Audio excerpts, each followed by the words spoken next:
Welcome, everyone. Today's story isn't about grammar rules or vocabulary drills. It's about transformation. We're going to show you how a language can reshape not only the way you speak, but the way you see yourself and the world. This isn't a classroom lecture, and it's not another English lesson. It's the powerful journey of a young boy who began with nothing, no fluent words, no self-belief, no presence. Yet years later, he's standing tall in an international company, speaking with confidence, and inspiring people across the globe. If you've ever felt that nervous hesitation before opening your mouth, if you've stayed quiet in a room full of voices, or told yourself that your English just isn't enough, this story is yours, too. Because what happened to Liam doesn't just belong to him. It belongs to anyone who has struggled, doubted, and still wanted more. So, stay with us until the very end. By walking through his journey, you won't just see how Liam mastered English. You'll see how you can take the same steps yourself.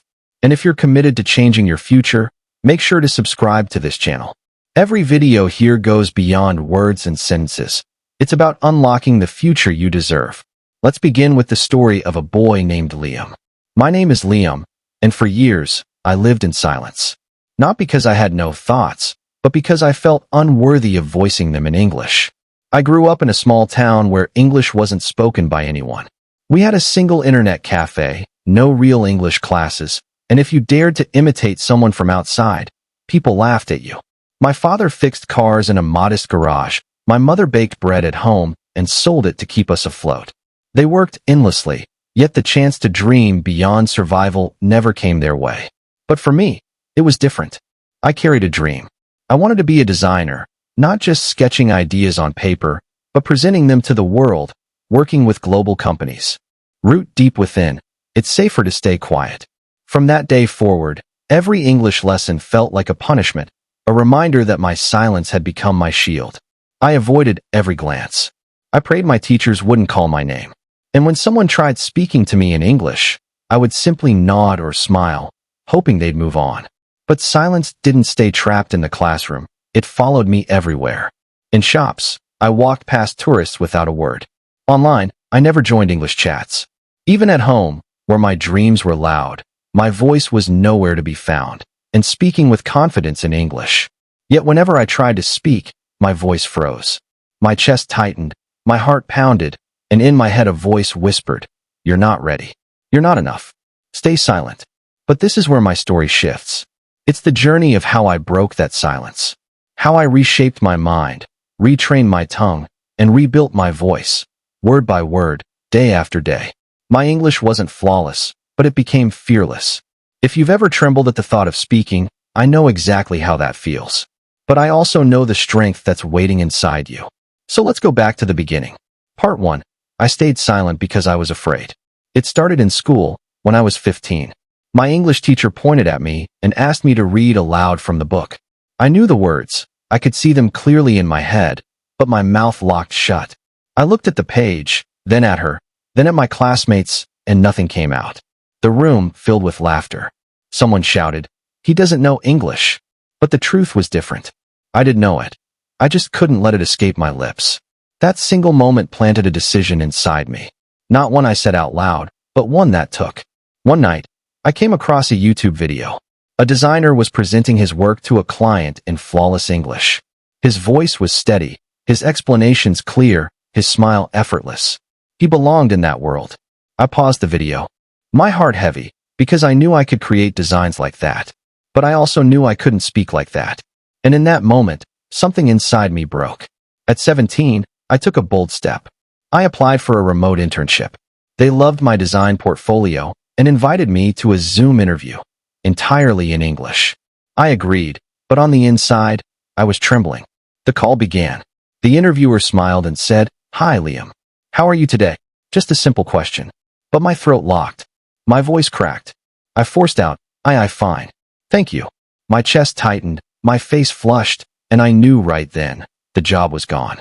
Not because I lacked skill, but because my silence drowned out everything I had to offer. People often mistake poor English for lack of intelligence. That's wrong. I had ideas. I had ambition. What I didn't have was a voice. And it wasn't due to laziness. It was because I never practiced speaking. I memorized vocabulary. I watched videos. But I never trained my mouth to form the words out loud. I never gave myself permission to fail while speaking. So fear became my language, and silence became my answer. After that interview, I shut myself away. I powered off my phone, closed my laptop. I didn't cry. I couldn't. I just stared at the wall, empty. The moment kept replaying in my mind. Hi, Liam. How are you today? Followed by my silence. That one question erased months of preparation, hours of effort, and the fragile hope I had built. And the cruelest part? I understood every single word the interviewer said. But understanding wasn't enough. My English was inside me, locked away, and used, unheard. But I didn't know how to unlock it. The problem was never the language itself. It was the fear behind it. People always had advice. Learn more vocabulary. Watch English movies. Try this app, that website, that course. And I did. I had notebooks filled with word lists. I binge-watched English videos. I followed every Instagram page that promised quick fluent. I knew the words. But when it came time to use them, my voice disappeared. Why? Because I never trained my mouth. I never trained my courage. I was the student who could ace the written test but collapse in a real conversation. I could send an email with confidence but struggled to say hello without sweating. I could understand every line of a podcast, yet still failed to form a single sentence out loud. I had built an English brain, but never an English mouth. And so, I kept locking it all inside. Every time I wanted to speak, I stopped myself.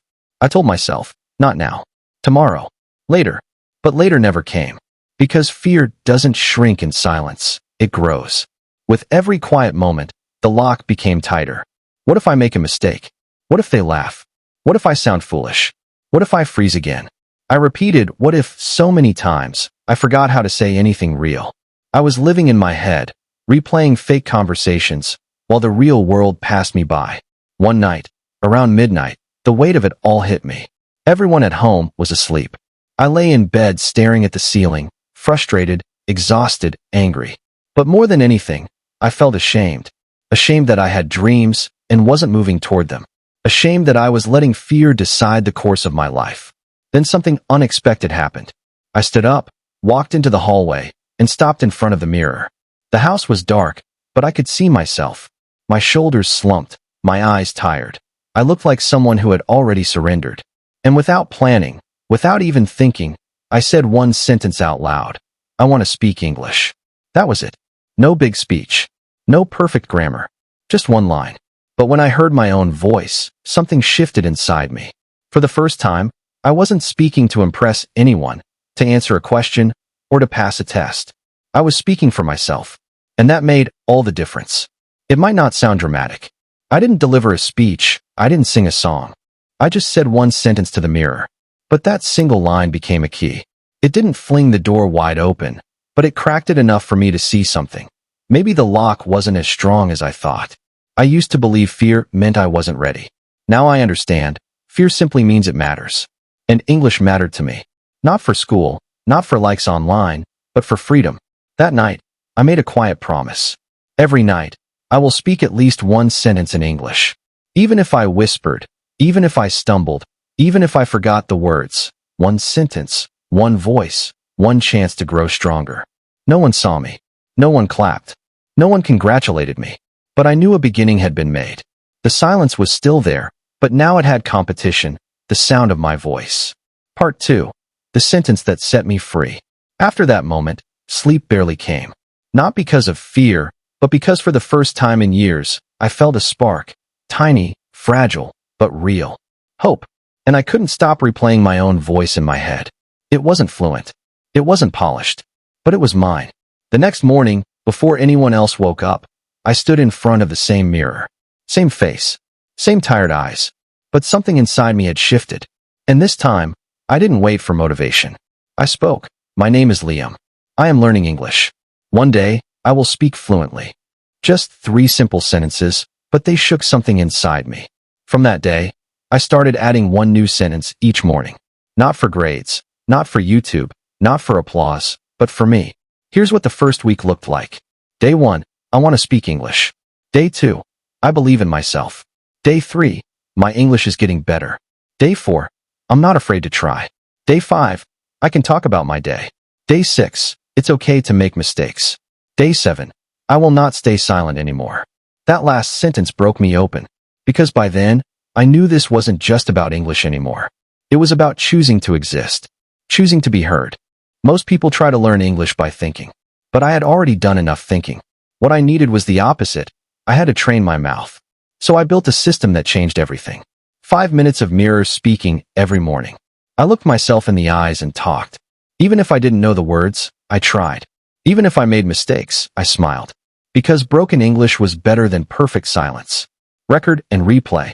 I used my phone to record 1 line, then 2, then 5. At first, hearing my own voice felt strange. But over time, it became familiar. And eventually, it became beautiful. 1 shadowing exercise per day. I picked a short English video, maybe a TED Talk or a conversation, and repeated each sentence, copying the tone and rhythm like a singer practicing. Slowly, my words began to flow. Speak to objects. Yes, it sounds odd, but I spoke to chairs, notebooks, even the mirror itself.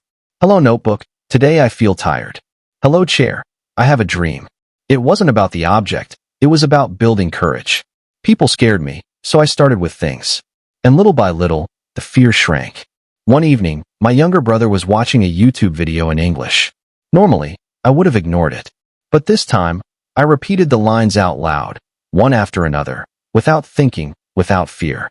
I wasn't perfect, but I was free. And that's when I understood, speaking English isn't about intelligence or grammar scores. It's about courage. And courage is a muscle. The more you use it, the stronger it gets. Each small sentence was like lifting a weight.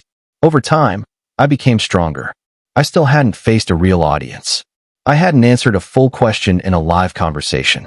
I hadn't shown the world who I was. But for the first time, I had a voice. And I was no longer afraid of it.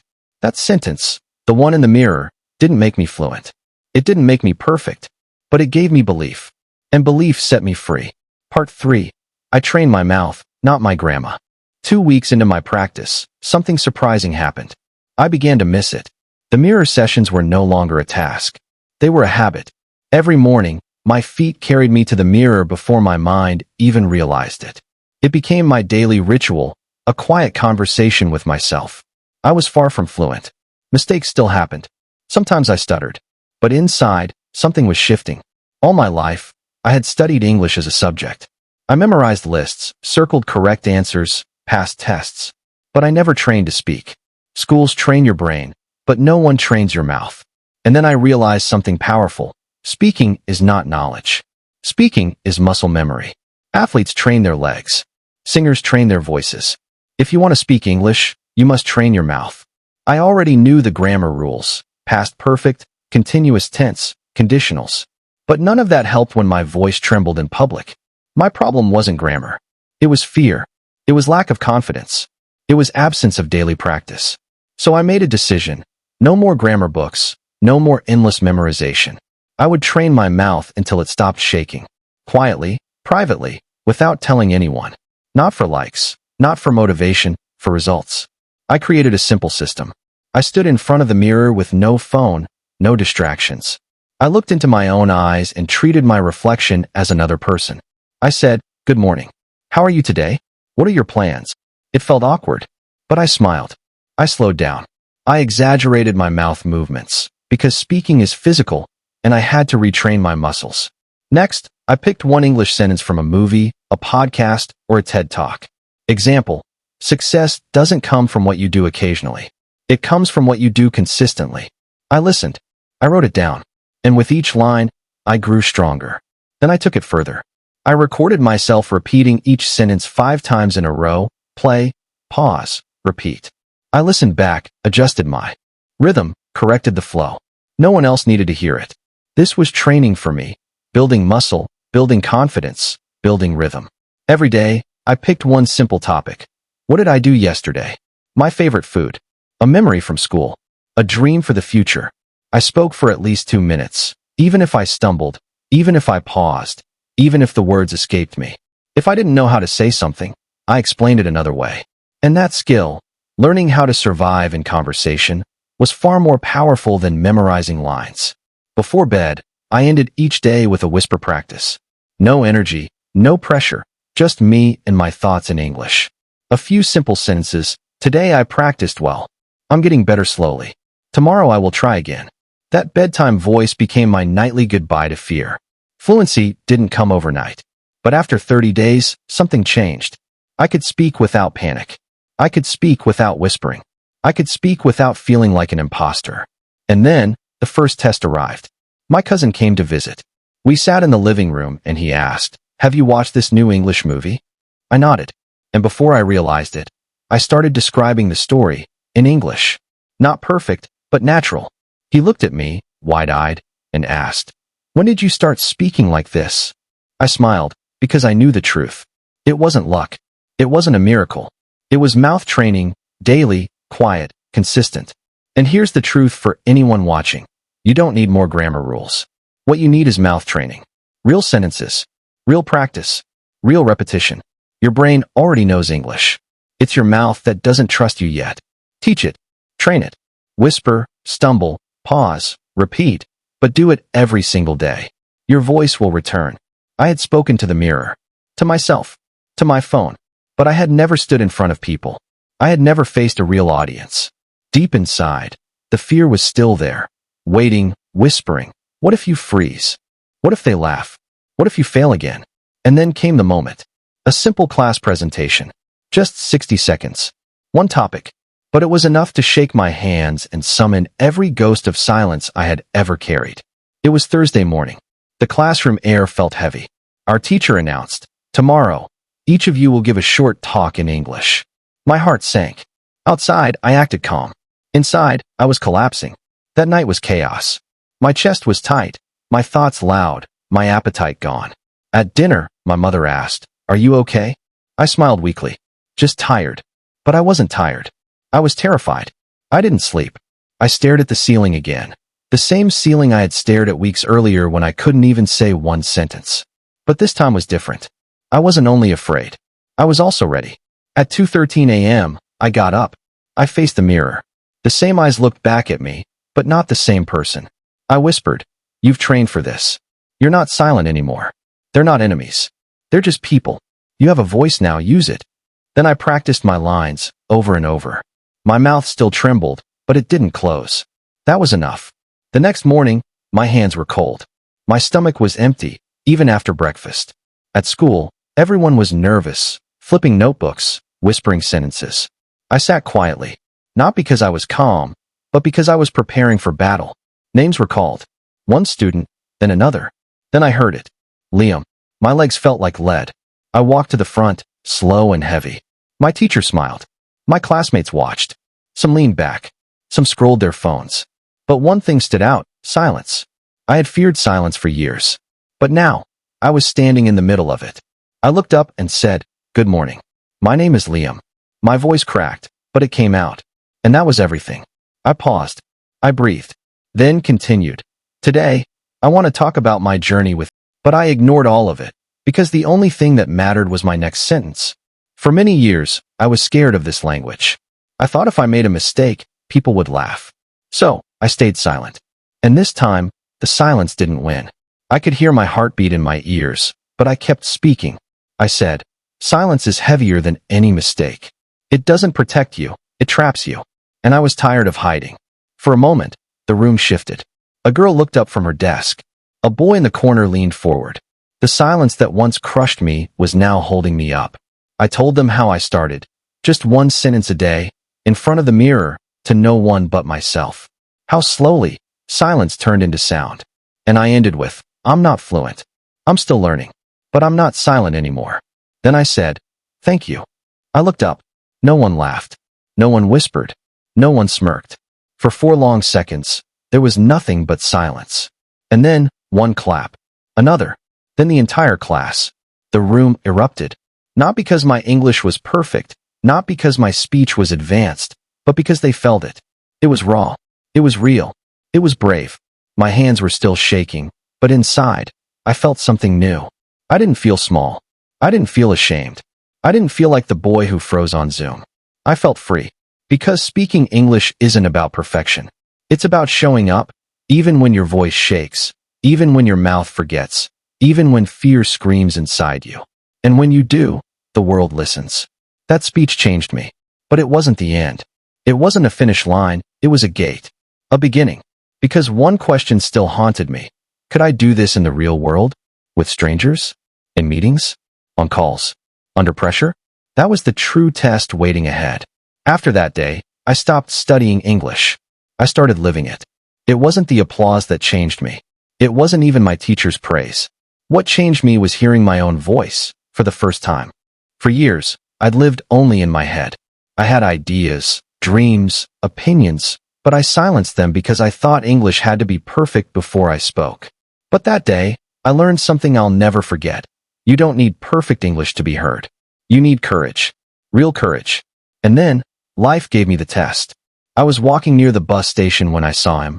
A tourist, maybe from the UK. He looked lost, scanning his phone. Finally, he looked at me and asked, "Hey, do you know where the Central Market is?" I froze. Not because I didn't understand. I understood every word. But my brain hesitated. This wasn't school. This wasn't a safe mirror practice. This was real. And real life doesn't give you time to think twice. He repeated, "The market?" And in that moment, I chose to act, not overthink. I said, slowly, "Yes, just go straight, then second left." My words were broken. My grammar wasn't perfect. But they came out. He smiled. "Perfect. Thanks a lot, man." Then walked away. He didn't laugh. He didn't correct me. He didn't care if I sounded native. He just listened, understood, and moved on. He walked away. And I just stood there, frozen. But this time, not from fear. From pride. I had just spoken English. In real life. To a stranger. And nothing terrible happened. The sky didn't fall. Nobody laughed. The world didn't explode. In fact, something good happened. For the first time ever, I felt useful in English. And that changed everything. From that day on, I wanted more. More of these small victories. More proof that my voice could survive outside the mirror. So I invented something for myself. I called it the Real English Challenge. The rule was simple. Every single day, I had to use English once in the real world. Not with friends. Not with classmates. With real people. At first, it terrified me. But I knew the truth. If I didn't use it, I would lose it. Day 1, the coffee shop. I stood in line, heart pounding like a drum. When it was my turn, I looked at the barista and said, slowly but clearly, "Can I get 1 cold coffee and 1 sandwich, please?" He nodded. "Sure. Anything else?" I shook my head. "No, that's all." It was over. Done. Simple. But for me, it was monumental. I sat down with my food and stared at the receipt, not to check the price, but to remember the moment. My first real order. My first English transaction. Day 2, the voice note. I had an online friend from Spain. We usually texted, both of us hiding behind written words. But that day, I decided, no more hiding. I pressed record. 1 sentence. Then delete. Another try. Delete. It took me 5 attempts just to send 1 shaky line in English. My thumb trembled as I hit send. She replied. Not with text, but with a voice note too. That's when it started. Real conversations. Real mistakes. Real growth. Day 5, talking to myself in public. Sounds crazy, right? But I needed to kill the fear of people listening. So I pretended I was on a phone call. Walking down the street, I spoke in English. "Yeah, I'll be there in 20 minutes. Just had a coffee. Weather's nice today." "Really? That's great. Tell me more." Nobody cared. Nobody stopped. But I knew what I was doing. I was rewiring my brain, teaching my mouth that English wasn't something to hide. And slowly, my voice stopped sounding foreign to me. It started sounding natural, comfortable, normal. Day 12, the tourist translation. A group of travelers were staring at the bus schedule, confused. I saw them asking people for help, but nobody responded. Something inside me said, "Go." I walked up and asked, "Do you need help?" One of them smiled with relief. "Yes, we're trying to get to the museum." I explained the bus number, the stop, and how long it would take. They listened carefully, nodded, and said, "Thank you. Your English is really good." For a second, I almost cried. Not because they said it was good, but because it worked. My English connected. It helped. And that's what I always wanted. Not perfection, but connection. From that day, English stopped being a subject. It became my life. Ordering food, helping strangers, laughing, asking, answering, living. That's when I finally understood, fluency isn't about big words. It's about comfort in your voice. And comfort only comes from action, not theory. One morning, I noticed something strange. I was brushing my teeth when my thoughts came in English. Simple things. I should buy toothpaste. I hope the store is still open. Don't forget your phone. But they weren't in my language anymore. They were in English. And that's when I realized I wasn't just learning English. I was living inside it. Everything was changing. My confidence, my courage, my voice. I was no longer afraid of conversations. I was no longer silent. And then, one email changed everything. It was from a global design company. They wanted interns. The role? Present designs, work with an international team, communicate daily in English. I had the portfolio. I had the design skills. But the interview? It was on video. In English. And just like that, the fear returned. But I wasn't the same boy anymore. I wasn't the boy who froze on Zoom. I wasn't the boy who hid in silence. This time, I had a voice. And it was time to use it. The interview was scheduled for Friday. Just 4 days away. 4 days to prepare for the biggest test of my life. Not a grammar test. Not a vocabulary quiz. A test of everything I had built, sentence by sentence, day by day, from silence to sound. When I read that email, I didn't celebrate. I didn't smile. I just stared at the screen. Because I knew. This was it. No more pretending. No more practicing in secret. This was real. And it could change everything. That night, I opened my notebook and wrote one sentence at the top of the page. What will they ask me? And how will I answer? And then I began. I began that I didn't copy answers from Google. I didn't borrow fancy lines from the internet. This was my story, my life, my voice, so I had to use my own words. I wrote down the questions one by one. Tell us about yourself. Why did you apply for this internship? What kind of design work do you enjoy? Have you ever worked in a team? What are your strengths? What are your weaknesses? Where do you see yourself in 5 years? Are you comfortable working in English? Each question got its own page. And on each page, I wrote my answers slowly, in simple English. Not perfect, not polished, just honest. But writing wasn't enough. Speaking was the real battlefield. So I stood in front of the mirror, phone in hand, recorder on. One answer at a time. Over and over. Play. Listen. Repeat. Correct. Again. This time I wasn't practicing for applause. I was training to stay calm, clear, and honest, under pressure. Day 2. Fluency under fire. I realized my real enemy wasn't vocabulary. It was pressure. The moment fear squeezes your throat, and even easy words vanish. So I built a new drill. Answer under countdown. I set a 5-second timer. Question on the page. Beep. Speak. No extra thinking, no second chance. Just raw answers. At first, it was chaos. I froze mid-sentence. I said, every 3 seconds. My thoughts crashed halfway. But I kept pushing because that's what interviews are. Fast, unfiltered, no time to hide. You don't get extra minutes. You get the moment. And you either take it, or it's gone. Day 3. Real practice, real fear. This time, I booked a free mock interview online. A stranger on Zoom. A woman with a calm smile. She said, "Hello, Liam. Let's begin." And suddenly my stomach dropped. She asked, "Tell me about yourself." I had practiced this line 100 times. But my mind went blank. My voice cracked. I stuttered. "My name is Liam. I am a designer. I'm learning English. I want to grow. I work hard." It was broken. My grammar was wrong. And then, I began that I didn't copy answers from Google. I didn't borrow fancy lines from the internet. This was my story, my life, my voice, so I had to use my own words. I wrote down the questions one by one. Tell us about yourself. Why did you apply for this internship? What kind of design work do you enjoy? Have you ever worked in a team? What are your strengths? What are your weaknesses? Where do you see yourself in 5 years? Are you comfortable working in English? Each question got its own page. And on each page, I wrote my answers slowly, in simple English. Not perfect, not polished, just honest. But writing wasn't enough. Speaking was the real battlefield. So I stood in front of the mirror, phone in hand, recorder on. One answer at a time. Over and over. Play. Listen. Repeat. Correct. Again. This time I wasn't practicing for applause. I was training to stay calm, clear, and honest, under pressure. Day 2. Fluency under fire.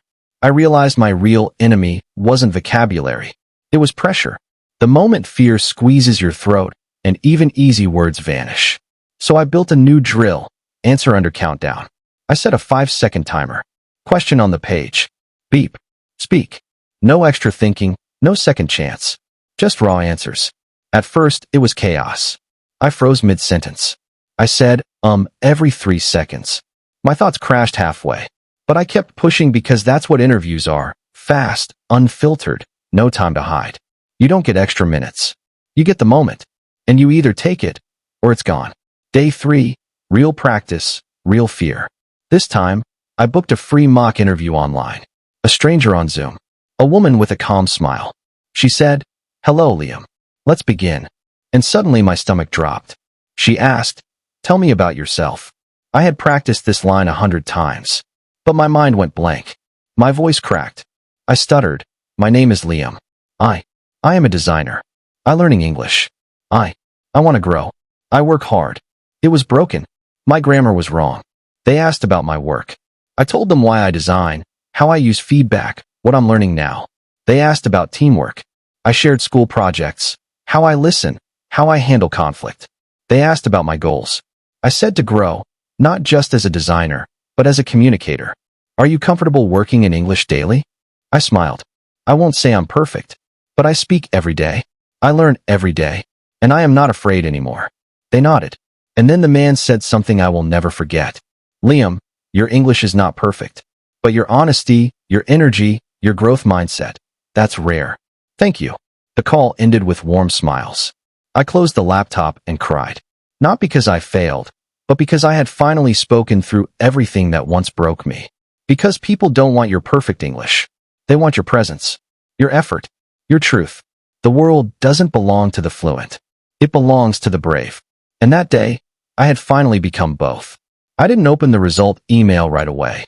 I waited, prepared for rejection.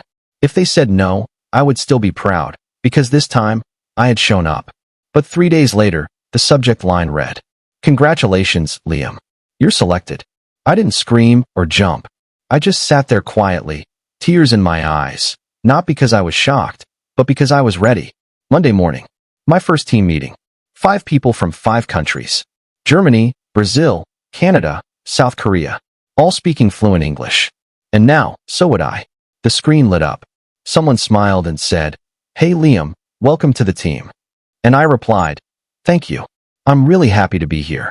It was a simple sentence. But for me, it was louder than a speech. Because I wasn't speaking English to learn anymore. I was speaking English to live. I was speaking in team meetings, writing daily emails, giving feedback on calls, brainstorming in sessions, leading design presentations, joining chat groups. And the most beautiful part? I was not perfect. They asked about my work. I told them why I design, how I use feedback, what I'm learning now. They asked about teamwork. I shared school projects, how I listen, how I handle conflict. They asked about my goals. I said to grow, not just as a designer, but as a communicator. Are you comfortable working in English daily? I smiled. I won't say I'm perfect, but I speak every day. I learn every day, and I am not afraid anymore. They nodded. And then the man said something I will never forget. "Liam, your English is not perfect, but your honesty, your energy, your growth mindset, that's rare. Thank you." The call ended with warm smiles. I closed the laptop and cried. Not because I failed, but because I had finally spoken through everything that once broke me. Because people don't want your perfect English. They want your presence, your effort, your truth. The world doesn't belong to the fluent. It belongs to the brave. And that day, I had finally become both. I didn't open the result email right away. I waited, prepared for rejection. If they said no, I would still be proud, because this time, I had shown up. But 3 days later, the subject line read, "Congratulations, Liam. You're selected." I didn't scream or jump. I just sat there quietly, tears in my eyes, not because I was shocked, but because I was ready. Monday morning, my first team meeting. 5 people from 5 countries. Germany, Brazil, Canada, South Korea, all speaking fluent English. And now, so would I. The screen lit up. Someone smiled and said, "Hey Liam, welcome to the team." And I replied, "Thank you. I'm really happy to be here." It was a simple sentence. But for me, it was louder than a speech. Because I wasn't speaking English to learn anymore. I was speaking English to live. I was speaking in team meetings, writing daily emails, giving feedback on calls, brainstorming in sessions, leading design presentations, joining chat groups. And the most beautiful part? I was not perfect. I was no longer the boy who stayed quiet in class, or the one who avoided eye contact in English shops, or the one who smiled and nodded without saying a word. Now I was confident. I was trusted. I was respected because of my voice, because of my journey, because of my story. And even though I still made mistakes, they didn't define me. My courage did. If you're watching this video and you feel scared to speak, if you've been stuck in silence for months, years, if you think you'll never become fluent, I want to tell you the truth. You don't need magic. You don't need perfection. You don't need to become someone else. You just need to start. Speak one sentence today. Whisper it if you have to. Say it to yourself. Say it in front of a mirror. Record it. Repeat it. But say it. Because every time you speak, you are telling the world, I am not invisible. I have a voice. I am becoming. I had come a long way from a small town with no English teachers, no role models, no one to correct me, to a global design internship, meetings, projects, recognition. And for the first time in my life, I was not just speaking English. I was living in it. But one part of my journey was still unfinished. Something that had been with me since the very beginning. My father, the man who once said to me, people like us don't need English. The man who believed that broken English meant broken pride. The man who watched me fail, fall, and disappear into my room every time I couldn't say a sentence. He didn't stop me, but he never encouraged me either. I hadn't been home for almost a year. I had been working remotely, earning in dollars, speaking daily with global teams. And now, finally, I returned. Same village, same streets, same house. But I was different. I wasn't nervous about the language anymore. But I was nervous about one thing. Would my father be proud of the person I became? Would he understand what I had fought for? Or would he still think he just learned a language? What's the big deal? He was sitting outside on the old wooden bench. Same place he always sat. I walked up to him. He looked at me. You look different. I smiled. I feel different, Dad. There was silence. Not uncomfortable, just unfamiliar. He looked away. Then, with his eyes still on the ground, he said, I saw your interview clip, the one your company posted. My heart skipped a beat. You saw that? He nodded slowly. You were speaking all in English. Confident. Calm. Like one of them. I waited. I didn't know what would come next. And then he said, I was wrong. I looked at him, not sure what he meant. I thought English was just a foreign language, a show-off skill, a waste of time. He paused. But I saw something else. I saw the world listening to you. I saw respect in their eyes. I saw pride. He finally turned and looked at me. And I felt proud, too. I felt my chest tighten. This was the moment I had dreamed of. Not applause. Not certificates. Not promotions. Just this. My father sitting on a wooden bench saying, I'm proud of you. That night, I sat alone in my room. I opened my old notebook, the one where I wrote my first English sentence. My name is Liam. I want to speak English. I touched those words like they were ancient magic. Because they were. That one sentence had changed my life. That one dream had led me here. My life today. I work full-time for a global design firm based in Amsterdam. I manage international teams. I lead client meetings. I give presentations. I write reports. I speak on podcasts. All in English. My salary is $5,200 per month. I send money home. I help my sister pay for college. I build a new room for my parents. But more than money, I brought something home we never had before. Hope. I used to think the victory was fluency. But now I know the real victory is courage, consistency, confidence. Not fancy words. Not perfect grammar. But the willingness to speak when your voice shakes. That's what changes lives. That's what changed mine. If you're still watching this video, I want you to know something simple. It is possible. Even if you come from a small village. Even if you have no English environment. Even if you feel embarrassed. Even if you make 100 mistakes. It is still possible. Because I started from zero. And I made it here. Not because I was special, but because I never gave up. Train your mouth. Train your mind. Train your courage. Speak even when no one is listening. Practice even when no one believes in you. Because one day, the world will listen. And your voice will matter. And on that day, you'll realize. You didn't just learn English. You changed your entire life. Thank you for watching. This was the true story of how I became fluent in English. Not in a school, not with magic, but with struggle, silence, and unstoppable belief. If this story helped you, if you felt something, if you see a part of yourself in me, then do one thing: subscribe. Because this channel is here to help you become what no one thought you could be. Speak English. Live freely. Change your life.